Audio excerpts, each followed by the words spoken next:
ഇടുക്കി വണ്ടിപ്പെരിയാർ ഗ്രാമ്പിൽ ഇറങ്ങിയ കടുവ കൂട്ടിൽ കുടുങ്ങിയില്ലെങ്കിൽ മയക്കുവെടി വെച്ച് പിടികൂടുന്നത് ആലോചിക്കുമെന്ന് വനം വകുപ്പ്. കടുവയുടെ കാലിൽ കണ്ടെത്തിയ പരിക്ക് കുരുക്കിൽ വീണുണ്ടായത് എന്നാണ് സംശയം. വനം വകുപ്പ് വെറ്റിനറി ഡോക്ടർ നേരിട്ടെത്തി കടുവയെ പരിശോധിക്കും.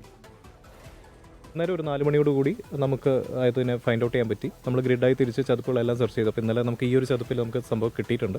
എന്തായാലും മിക്കവാറും കൂടിൻ്റെ വളരെ തൊട്ടടുത്ത് തന്നെയാണ്, ഒരു 300 മീറ്റർ അടുത്ത് തന്നെയാണ്. അപ്പോൾ കൂട്ടിൽ കയറുന്നുള്ളൊരു വിശ്വാസത്തിൽ തന്നെ നമ്മൾ നിൽക്കുന്നു. ഫർദർ നമ്മൾ ഇന്ന് എങ്ങനെയാണെന്നൊന്ന് ചെക്ക് ചെയ്യും.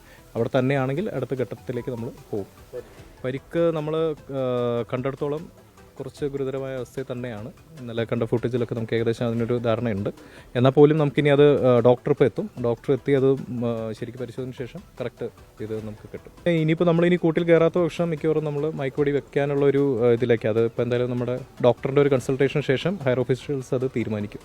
അങ്ങനെ മയക്കുവെടി വെച്ച് എടുക്കാൻ പറ്റുവാണെങ്കിൽ മയക്കുവെടി വെച്ച് എടുത്ത് നമ്മൾ ട്രീറ്റ്മെൻറ്റ് പ്രോട്ടോകോൾ സ്റ്റാർട്ട് ചെയ്യും. രാഹുൽ വിജയനാണ് വാർത്തയുടെ വിവരങ്ങളും ചേരുന്നത്. രാഹുൽ, ഈ ഗ്രാമ്പിലെ കടുവയുടെ ആരോഗ്യാവസ്ഥ എങ്ങനെയായാലും ആ മേഖലയിൽ കഴിഞ്ഞ കുറേ നാളായി ഉണ്ടായിരുന്ന ആധിക്യ ഒരാശ്വാസമാണ് അല്ലേ? ഹാഷ്മി, അങ്ങനെ തന്നെയാണ് തീർച്ചയായിട്ടും. എന്തായാലും ഈ കടുവ കൂട്ടിൽ കയറുക എന്നുള്ളതാണ് വനംവകുപ്പിനെ സംബന്ധിച്ചിടത്തോളം ഏറ്റവും എളുപ്പവും ഏറ്റവും ആശ്വാസകരമായ കാര്യം. കാരണം മയക്കുവെടി വെച്ച് പിടികൂടി കഴിഞ്ഞാൽ അതിന്റെ ആരോഗ്യം അത്ര നല്ല രീതിയിലല്ലാത്തതുകൊണ്ട് അതിന്റെ ജീവഹാനി വരെ സംഭവിക്കാനുള്ള സാധ്യതയുണ്ട്.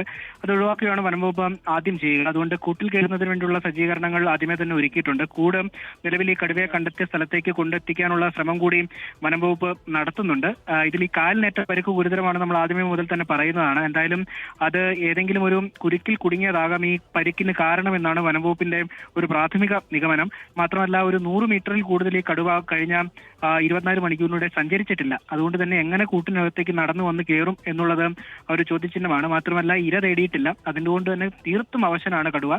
എന്തായാലും ഇതൊക്കെ പരിഗണിച്ചുകൊണ്ടുള്ള ഒരു നടപടിയായിരിക്കും മുന്നോട്ടുണ്ടാവുക എന്നുള്ളതാണ് മനസ്സിലാക്കാനും കഴിയുന്നത്. ഇതിൽ വനംവകുപ്പിന്റെ വെറ്റിനറി ഡോക്ടർ ഈ കടുവയെ നേരിട്ടെത്തി ഇന്ന് പരിശോധിക്കുകയും ചെയ്യും. അതിനുശേഷം മാത്രം മയക്കുവെടി വെക്കാനുള്ള ഒരു തീരുമാനം ഉണ്ടാവുകയാണെങ്കിൽ അതിന് ശേഷം മാത്രമായിരിക്കും. പക്ഷേ മയക്കുവെടി എന്നുള്ളത് ഏറ്റവും ഒടുവിലത്തെ ഒരു നടപടി മാത്രമായിരിക്കും. അതിനു മുമ്പ് കൂട്ടിലേക്ക് കടുവയെ കയറ്റുക എന്നുള്ളതാണ് ലക്ഷ്യം വനംവകുപ്പിനെ സംബന്ധിച്ചിടത്തോളം. രാഹുൽ വിജയനാണ് വാർത്തയുടെ വിവരങ്ങൾ നൽകിയത്. ഇതിന് എന്താണ് അവശനിലയിലാണ് എന്ന് തന്നെ പറയുകയാണ്. മയക്കുവെടി വെക്കാനുള്ള ആരോഗ്യാവസ്ഥ എന്തായാലും ആ കടുവയ്ക്കില്ല. എന്തായാലും ആ നാട്ടുകാർക്ക് കുറേയധികം നാളത്തെ പേടിക്കൊരു പരിഹാരം ഉണ്ടായിരിക്കുന്നു എന്നത് നല്ല കാര്യം.